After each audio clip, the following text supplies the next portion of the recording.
What's going on, my fellow Jedi and Padawans? Welcome back to another Jedi gaming video. Thank you guys so much for coming back to the channel, and if you guys are new, welcome.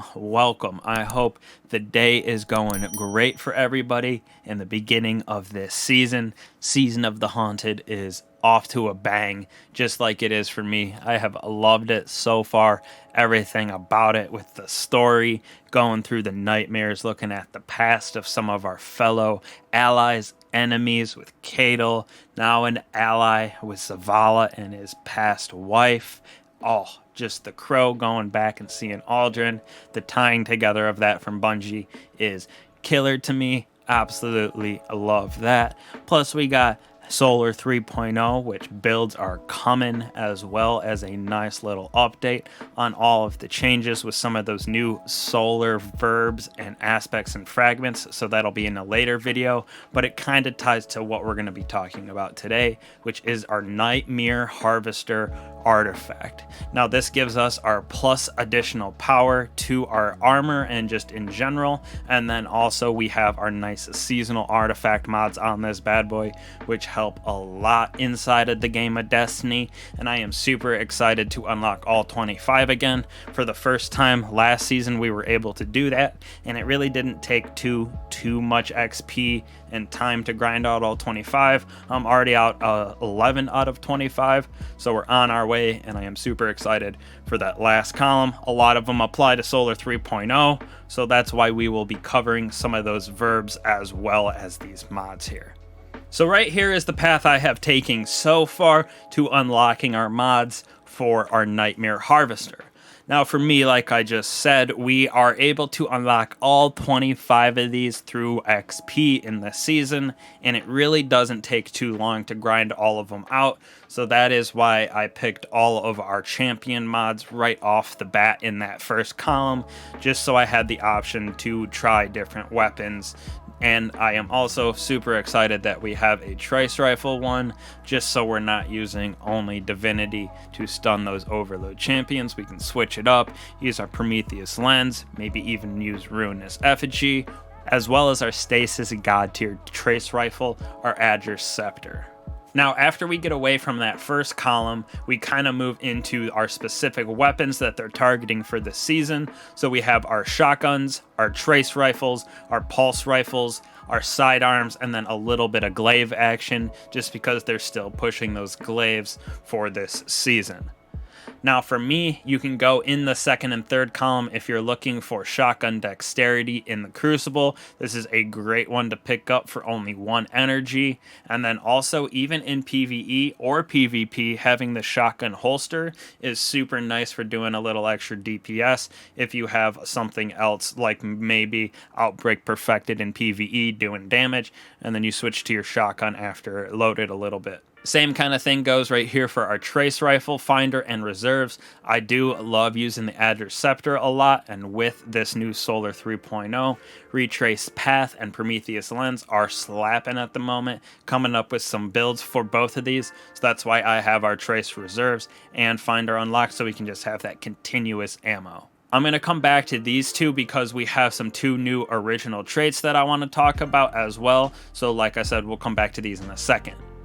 Next off, just like last season, we have a dual incoming damage reduction. This season it is Solar and Void, called the Armor of the Dying Star, so this is nice to throw this on and get that double reduction, as well as pulse rifle targeting, more for the PvP realm than PvE, but this is nice to have, especially since our peace of mind is slapping super hard. For me, sidearms are super underwhelming inside of Destiny because, one, we have stuff like auto rifles and SMGs that output way more damage at about the same fire rate with an extra little bit of range, and then better things like shotguns for sure that have that close feel to it like a sidearm but output way more damage. We'll see if the Trespasser changes these, but this is my opinion. Somebody who just really loves those sidearms, maybe using a renewable grass build for those stasis grenades and using a stasis sidearm, but besides that, I'm going to be picking these up probably last. Most of the interesting mods for our artifact come in that 4th and 5th column that we have here. So in our 4th one, we have Glaives of Dreams. This is going to be super nice from doing that nightmare containment and defeating all of those nightmares on the Leviathan. So it increases that unstable essence buff double than its normal duration. Next right here we have our Overload Grenade for Solar. Not sure how much I will be using this because I do love the SMG and AR combo that we have in this first column, so it's almost like a double whammy. And then like I said, we have Overload Trace Rifle, so not sure how much I will be throwing this on my class item, but we will see when the time comes and builds for that end game with champions. Coming back right here, we have Withering Heat. Causing damage with our solar abilities weakens those champions, so it's nice to throw a grenade. I guess this combo is pretty good with stunning and overload and then having Withering Heat as well, but it's nice to just hit them with even a melee, get them to be pretty squishy, and then just wipe them out. Next off, we have Revitalizing Blast. This one is kind of interesting. Stunning a champion causes it to ignite and clears your shield stun.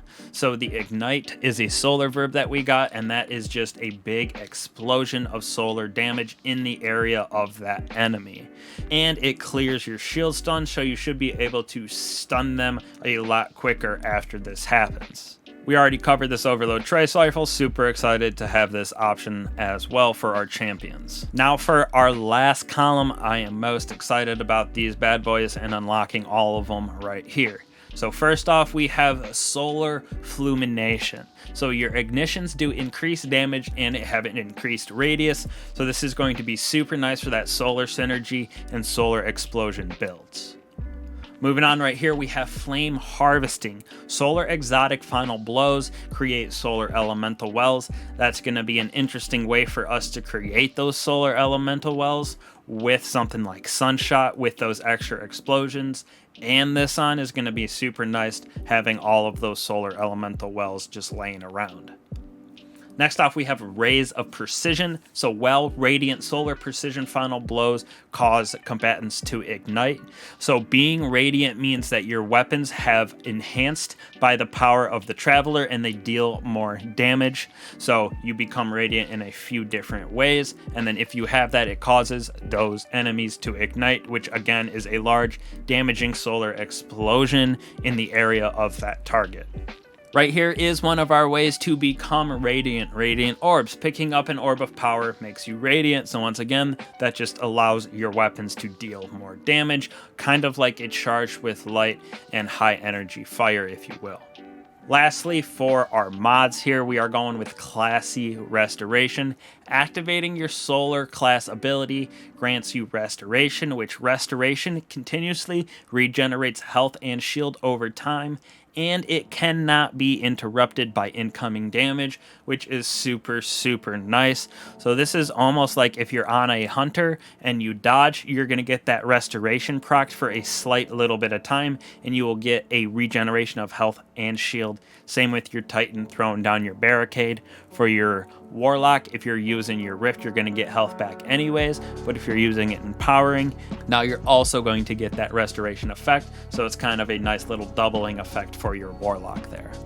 Finally here we got two new mods that help with our original traits. We have Psycho Hack from last season, but this season we have Extrovert, which is a nice new basic original trait. So Final Blows while near multiple combatants. So basically if you're surrounded or near nightmares, it restores health. So that's an interesting little bit to get your health back. So we'll see how that plays out going on your helmet. Next off right here, another helmet mod. This time we have our Soul Drinker, which is from our Vow of the Disciple weapons. That is their original trait, and our new one, which is called To Excess. Final Blows with this weapon while your super is full grant bonus to strength and discipline for a moderation of time. So it's a nice way to get your grenades and your melee back if your super is fully charged and you're getting weapon defeats with this on. So this just kind of improves those abilities. So we'll see, I'll unlock these probably second to last. Behind it, these are going to be definitely my last two. So hopefully this helped you guys out, kind of get a better idea of how some of these mods are going to play, along with some of those solar verbs that tie into our last column right here. So thank you guys so much again for watching and the support so far. Hopefully y'all have enjoyed this season of The Haunted. It has been a lot of fun, with a lot more content to come here, especially with the dungeon coming out on Friday. Lots to go over. So thank you guys again. I'll catch y'all on the next one. Peace.